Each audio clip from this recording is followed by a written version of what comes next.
So you should have your sketchbook, your watercolor set. If there's that paper inside, you can remove that. Your brush is underneath there.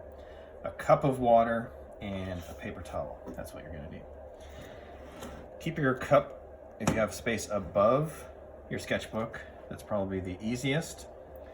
For the paper towel, you might have one of these long ones. I like to fold it a few times, so half, half, half. And I will always hold this in my left hand. I'm a righty. I always want my paper towel in my left hand because you're gonna be wiping the brush a lot. You need to clean out the brush from one pigment to another. So keeping this in your hand will be really helpful. Go ahead and open up your paint palette. And there's a few things to know about this. One is we have two neutral colors in here. So we have a black and we have a brown. Probably won't use those today. I would avoid using black completely today. We have three warm colors, red, orange, yellow. We have three cool colors, green, blue, purple, or violet. And then we have complementary colors, and they're separated by two colors each. So green and red, blue and orange, purple and yellow are complements to each other. If you mix two complements together, might want to try this today, you will get a brown version when those mix, if you have equal amounts of pigment in there. The right side of this lid is your painter's palette. So we're able to mix colors right in here. There are lines separating this into three segments, and that's so that paint maybe doesn't run into another color and you can have separate sections for paint mixing. So we'll use that at some point as well. Big thing to know is you really don't want to muddy up this area. So these colors should be just like they are. They should look kind of brand new every time that you open this and every time that you're going to paint. So for instance, you never want to take a wet brush full of blue pigment and then dip it into yellow. You want that to be pure yellow. Okay. So technique wise, we're going to start with a color fade. So I'm going to move my paint palette to the right side like that. And up in this area, we're going to paint one color and try to transition it to the page as we go across. So what you'll do is take your brush, swish it around in the water, and you can choose any color that you want, and go ahead and start to swirl your brush inside there.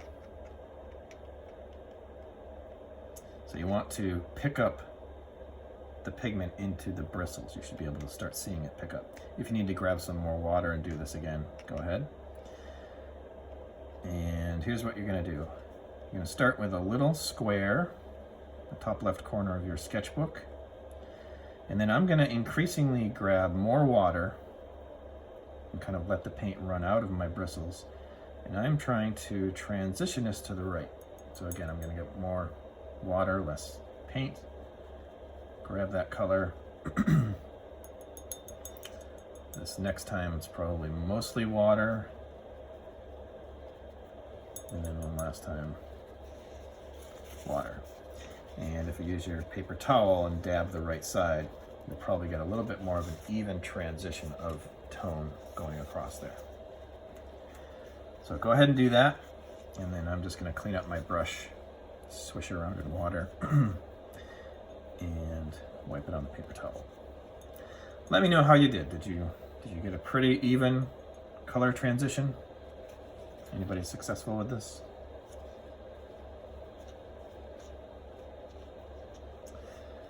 So to clean out my brush, I'm just really trying to get it as clean as possible. Sometimes paint likes to hide out where the bristles meet the metal part. So I'm really kind of pushing it into the paper towel. You can give it a little spin and try to get it out of there. So you should have one transition of color. We're going to let that dry and we're going to try another one. So try to choose the complement of the color that you chose first. So remember, complements are spaced 2 apart. So if you chose red, you're going to do green, or vice versa. If you chose orange, you're going to do blue. If you chose yellow, you're going to do purple. So I'm going to swirl my new clean brush around the green, pick up enough pigment in there, and I'm going to do the same thing below this one. So there's my initial green, and then start to grab some water, starting inside that little square. More water, less paint, and just pull that to the side. And then again, you can kind of dab the end there to give a nice flow out to the paper.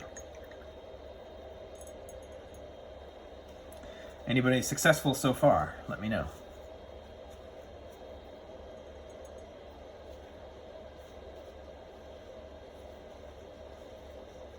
Okay, so we have two colors there. They're transitioning out to the paper. So sometimes you'll want to paint wet paint onto a dry surface. Sometimes you want to paint wet paint onto dried paint. We'll come back to this one in a second. And then sometimes you want to paint wet paint into wet paint. Colors tend to bleed together. They'll kind of run and mix. But you can also make your own custom colors, so you don't have to always grab from the paint palette itself. So this next, we're going to do another stripe. This next one, we're going to mix colors ahead of time in this paint palette side. So go ahead and grab some water with your brush and choose a new color, any new color that you want. Grab some pigment like this and just start putting it onto the plastic side.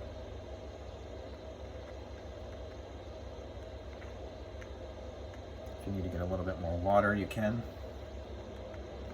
We're just looking to fill up a little area on the top here.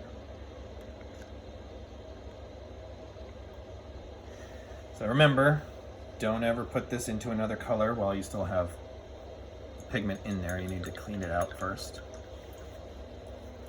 Wipe it down on your paper towel. And if you did a warm color, maybe try to mix a cool color. So, but you don't want to add the complement. Okay, so I don't want to add blue. So my choices are green or purple. So I have a clean brush. I think I'll try purple.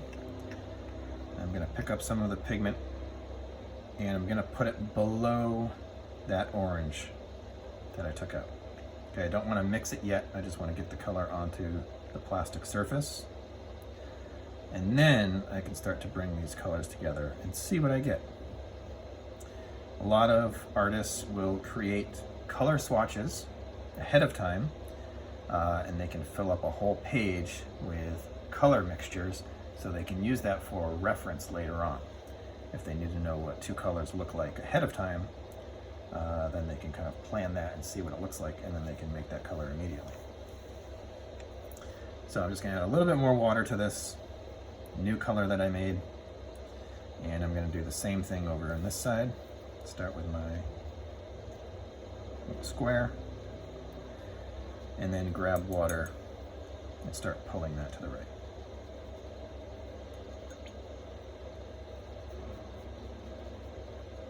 So just trying to evenly get that faded out into the paper, and there's a little dab. It looks like a coagulated blood color. It's kind of gross. So that's red, the next one's green, and the next one is orange and purple, which it's kind of fun to see what happens. Let me know if you got those 3 paint stripes done.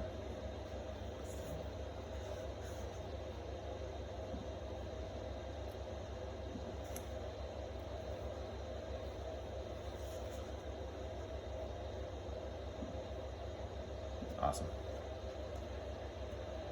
Okay, now if you touch kind of in the middle of that first one that you made and look at your finger, you're probably not going to pick up much color in there. You might if you touch like this side. That's probably a little bit more saturated.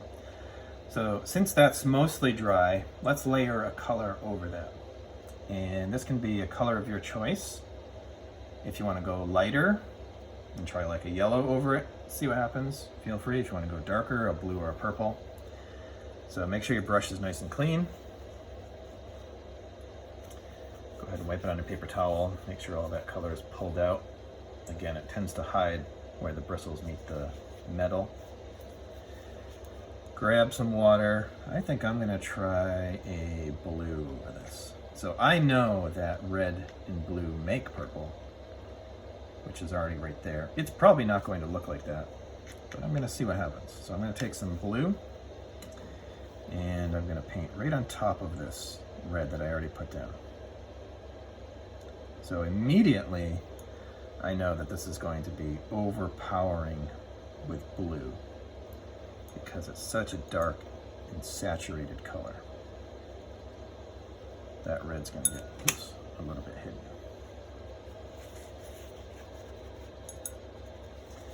So that is a wet paint on a dry paint. You can still see the dried red underneath it. It still comes through there, but it definitely doesn't look like the purple that you get from the kit itself.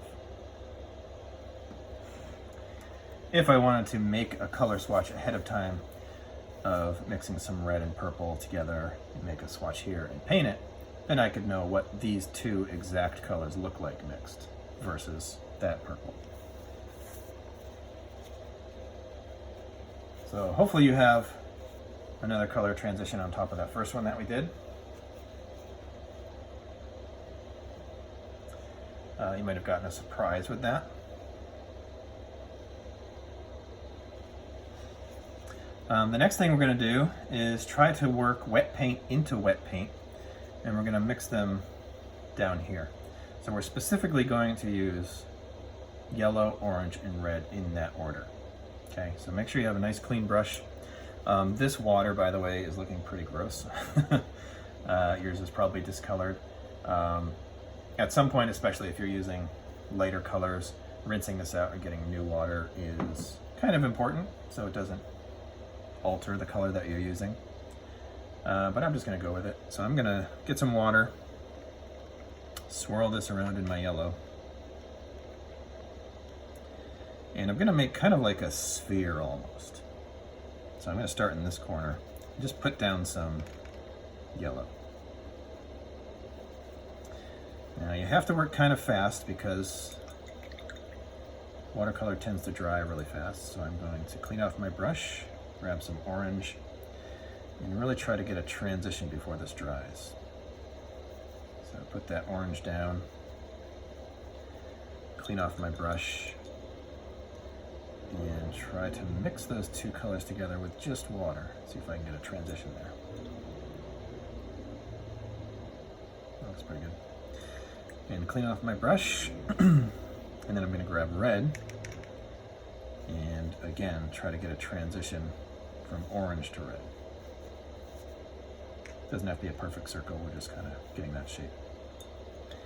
Rinse off my brush real quick, and just take water to get a transition between the orange and the red next.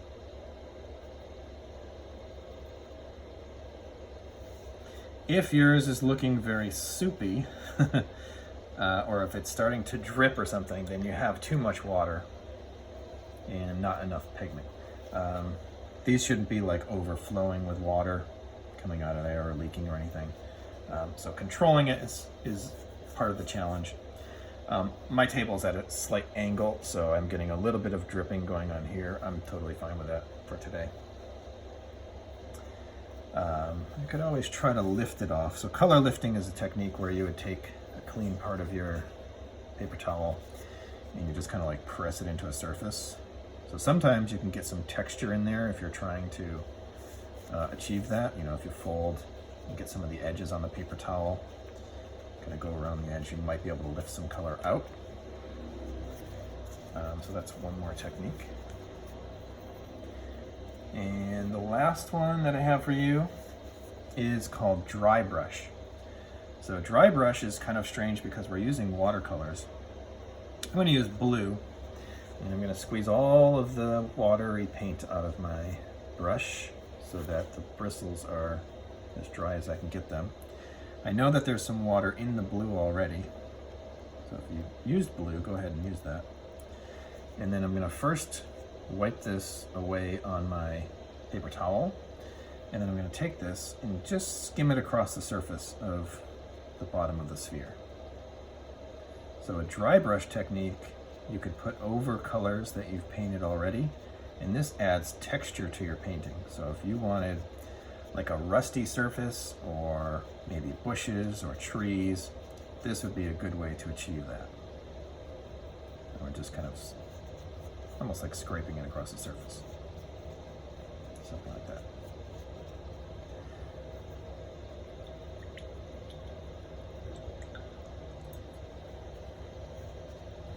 So the last thing we're going to do is, you probably have a messy palette on the right side here, and we need to clean that up.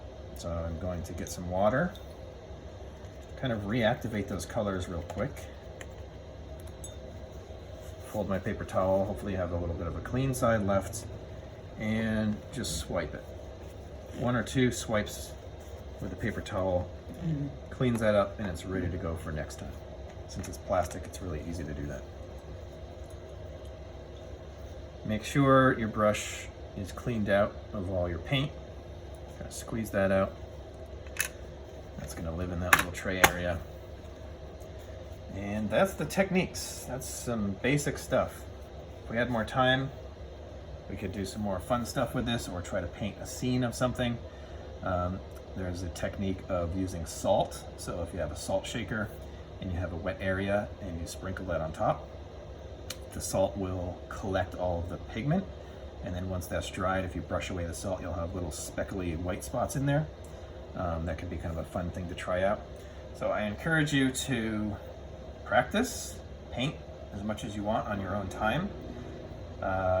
You could do a drawing with pencil, go over that with the ultrafine Sharpie as a line drawing, and then you could do watercolor over that afterwards. If you want to paint somebody's eye and try to capture the iris colors, for instance, that would be a really fun thing to try out. So just see what you can come up with on your own time if you want to keep going with this. This isn't graded. Hopefully you learned something today, and keep painting. Looks like I'm